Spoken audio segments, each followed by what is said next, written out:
Nikasema ni share kidogo na ndugu zangu ambao walituma maombi ya kuandikishwa jeshini hivi karibuni. Sasa pengine kuna mtu akikuta labda namba ya simu amepigiwa, anaanza kuhisi hapa pameshaharibika, sijui itakuwaje. Bwane, ni either wanaojua kama wameanza kupiga au bado hawajaanza kupiga, au wameanza kuita watu kwenye usaili au bado hawajaanza kuita kwenye usaili. Ni mamlaka husika pekee, wao kama wao ndio wanafahamu zaidi. Lakini tambua kuwa kitu kinachoitwa jeshi huwa halina formula.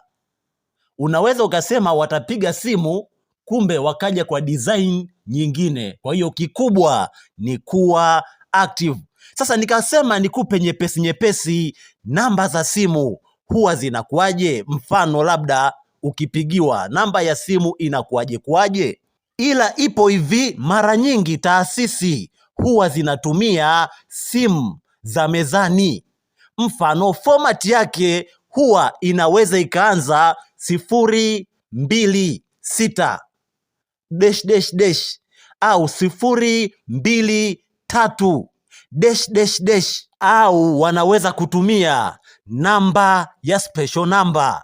Mfano namba yake format yake inakuwa hivi 0737 hiyo ni design au mfano wa special number, pamoja na njia nyingine ambayo mamlaka husika wanaweza kuitumia kukufikia. Tambua kuwa kitu kinachoitwa jeshi, unaweza ukasema hivi wakaja design nyingine. Mfano labda wakikupigia mamlaka husika, mara nyingi huwa wanajitambulisha, lakini namba 2 wanathibitisha kama uliomba nafasi hiyo ya kuandikishwa jeshini na wanakutajia full details.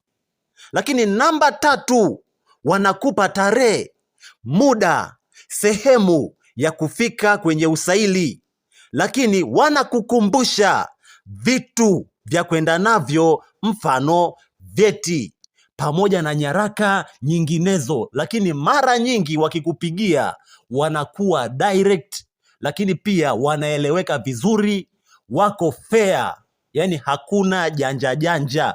Kwa hiyo hapo ni rahisi hata kuja kutambua huyu anakutapeli, huyu hakutapeli, kwa sababu mtu ambaye anakutapeli ukimuuliza details zako, kuna nyingine lazima atachenga au atapoteana, unaona. Lakini mamlaka husika, mfano wakikutafuta, maybe unaitwa kwenye usaili, tayari wana details zako zote.